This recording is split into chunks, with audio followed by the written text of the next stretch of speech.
Olá, tudo bem? Estamos felizes porque Deus é maravilhoso e porque hoje, agora, vamos começar mais um tema impressionante da Bíblia. Hoje, a verdade sobre o juízo final. Prepare o seu coração, porque esse tema maravilhoso vai abençoar você e a sua família. Eu já tenho a Bíblia aberta aqui, você pode tomar a sua Bíblia também, uma caneta, um papel e anotar os textos. Vamos abrir? 2 Coríntios capítulo 5, versículo 10. Está escrito: porque importa que todos nós compareçamos perante o tribunal de Cristo, para que cada um receba segundo o bem ou o mal que tiver feito por meio do corpo. Veja que texto esclarecedor. Ele fala o seguinte, que um dia todas as pessoas serão levadas perante o tribunal de Cristo. E o texto aqui, ele fala assim, todos, todos. Essa expressão todos, essa palavra aqui, é uma palavra muito genérica, uma palavra muito no coletivo, muito no plural. Se nós transformarmos essa palavra no singular, você vai ver uma situação um pouco mais clara. Por exemplo, a Bíblia está dizendo que todo mundo vai estar perante o tribunal de Deus para ser julgado e para prestar contas. Mas vamos falar algo diferente para explicar melhor o texto. Por exemplo, eu estarei lá para prestar contas, você estará lá.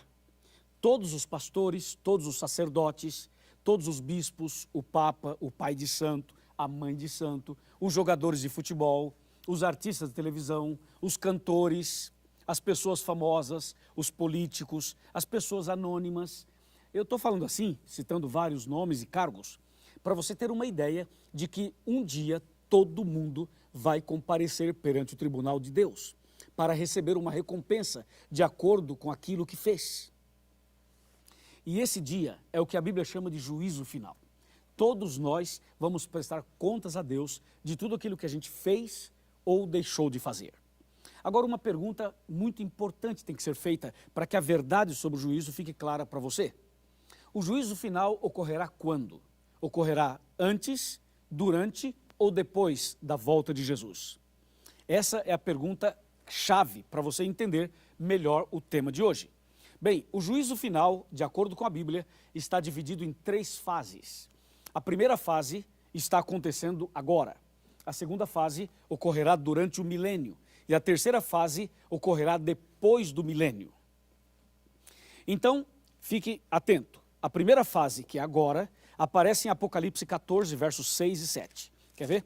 Apocalipse, capítulo 14, está bem aqui, versos 6 e 7, que diz: vi outro anjo voando pelo meio do céu, tendo um evangelho eterno para pregar aos que se assentam sobre a terra e a cada nação, tribo, língua e povo, dizendo em grande voz: temei a Deus e dai-lhe glória, pois é chegada a hora do seu juízo. Você ouviu? É chegada a hora do seu juízo. E adorai aquele que fez o céu e a terra e o mar e as fontes das águas.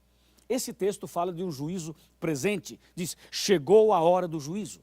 É a primeira fase que está acontecendo agora, ok? E a segunda fase, quando que vai ocorrer? Durante o milênio. E onde está escrito? Está escrito em Apocalipse, capítulo 20, versículo 4, que diz: vi também tronos, e nestes sentaram-se aqueles aos quais foi dada a autoridade de julgar.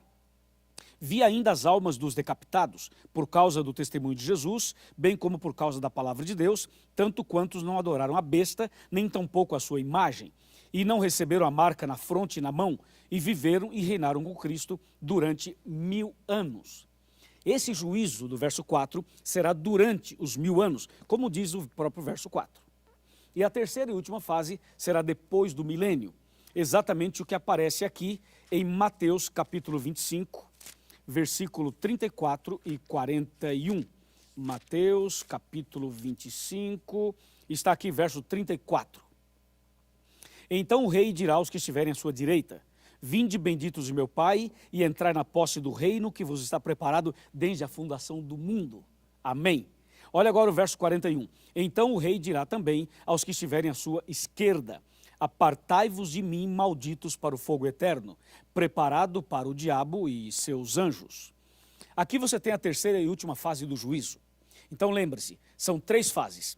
A primeira, que acontece agora, nós chamamos de juízo de investigação. A segunda, nós chamamos de juízo de comprovação. E a terceira, juízo de execução. Ficou claro isso para você? Acho que sim. Agora, é importante que você organize essa ideia das 3 fases do juízo. As 3 fases. Vamos relembrar?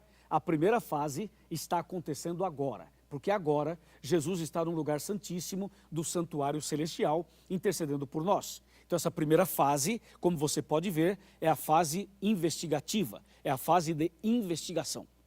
A segunda fase ocorrerá durante os 1000 anos, lá no céu. Durante os 1000 anos haverá a fase de comprovação, para tirar toda e qualquer dúvida. E a terceira fase ocorrerá depois do milênio, aqui na terra, quando Deus vai executar e vai dar a sentença final do juízo. Agora entenda uma coisa importante. Quem é quem no juízo final? Bem, na primeira fase do juízo, Deus é o juiz, ok? Jesus é o advogado de defesa. Satanás é o advogado de acusação. Os anjos são as testemunhas. Olha que interessante, os anjos são as testemunhas. E mais, a lei de Deus é a norma do juízo. E nós, os cristãos, os que conhecem a palavra de Deus, somos os réus. Na segunda fase, já muda um pouquinho. Durante o milênio, o juiz, claro, continua sendo Deus, obviamente, mas, de acordo com 1 Coríntios capítulo 6, versos 2 e 3, os santos, os salvos, atuarão como juízes também, não para decidir o caso de ninguém, mas para comprovar a decisão que Deus já tomou. Então aí está, Deus, claro, é o juiz soberano, mas o povo de Deus, os salvos, lá no céu, ajudarão no juízo, como diz 1 Coríntios 6, versos 2 e 3, certo? E, além disso, é importante saber que, durante o milênio, não haverá advogado de defesa, não haverá, mas o advogado de acusação também não poderá atuar, porque estará preso durante o milênio aqui na terra. Os anjos continuam como testemunhas, e a lei continua sendo a norma do juízo, e os réus são os ímpios. Depois do milênio, na terceira fase, muda um pouquinho. O juiz passa a ser Jesus. O juiz passa a ser Jesus. Agora veja, as testemunhas continuam sendo os anjos. E um detalhe, não haverá depois do milênio advogado de defesa. A lei continua sendo a norma do juízo. E os réus são todos. Em outras palavras, você percebeu que nas 3 fases acontece uma mudança do grupo que atua em cada fase do juízo. Mas o mais importante mesmo é você entender que das 3 fases, a mais importante é a primeira.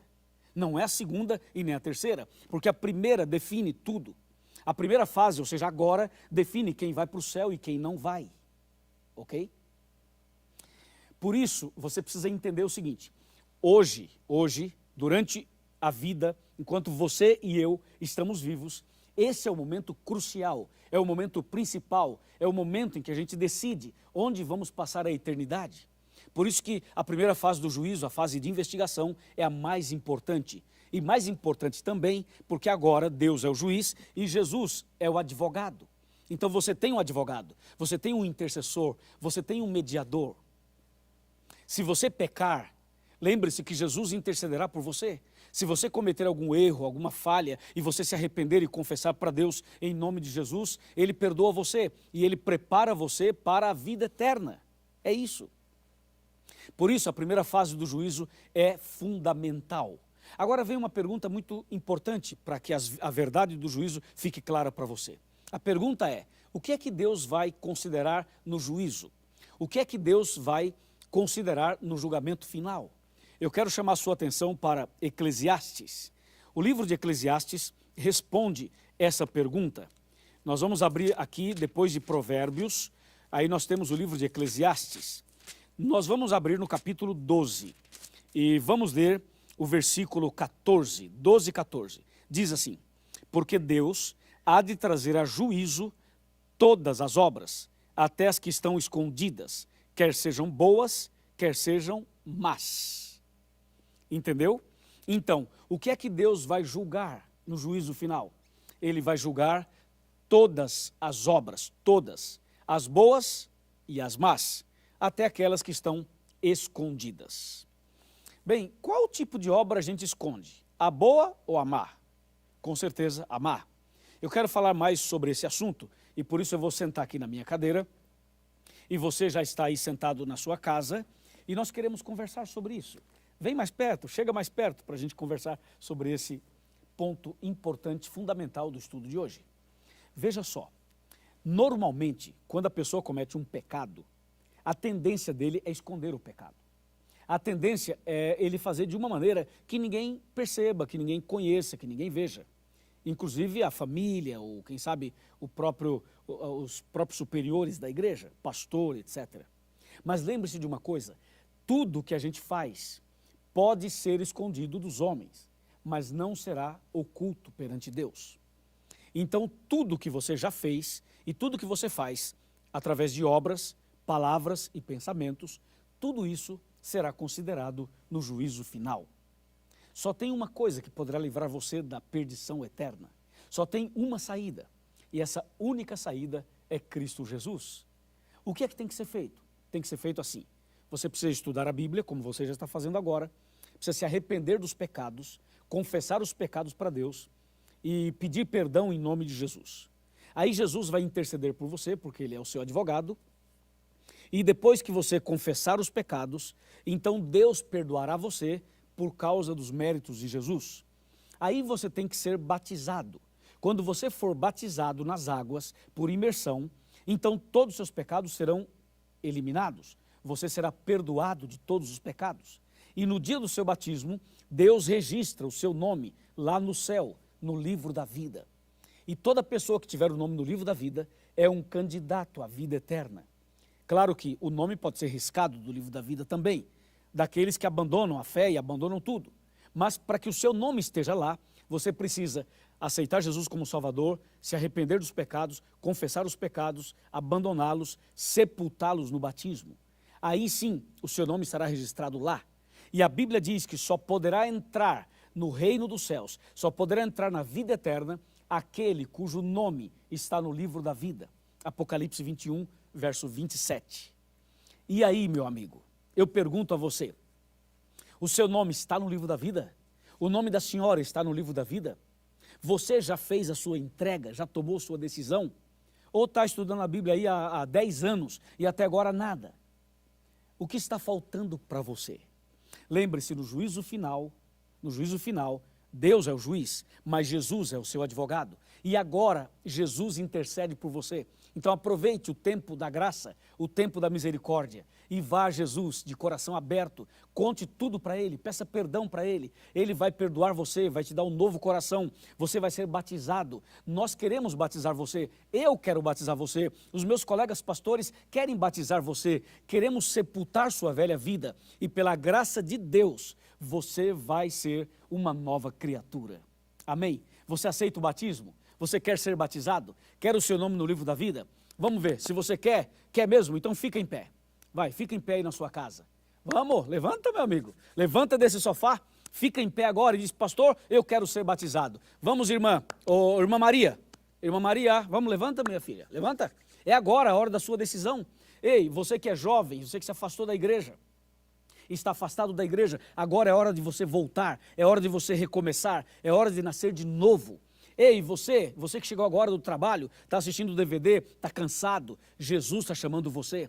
Estou falando com você, meu amigo, que é evangélico, você que é católico, você que é espírita, você que não crê em nenhuma dessas igrejas, você que está vendo esse DVD. Jesus quer escrever o seu nome no livro da vida. Você pode fazer isso, você pode decidir. É agora, vamos, é agora. Venha aqui perto da televisão, venha perto do seu aparelho, venha em nome de Jesus. Vai vir ou não vai vir? Hã? Vai ou não vai? Vem, rapaz. Não fica aí pensando, não. Levanta em nome de Jesus e vem. Eu vou orar por você. Deus vai te abençoar. Seu nome vai estar lá e você também vai estar lá no reino dos céus. Amém? Meus parabéns por essa linda decisão. Vamos orar. Querido Pai Celestial, obrigado pelo tema de hoje. Obrigado por essa linda decisão. Eu entrego essa pessoa nas tuas mãos e que essa decisão seja verdadeira e permanente. Em nome de Jesus, amém.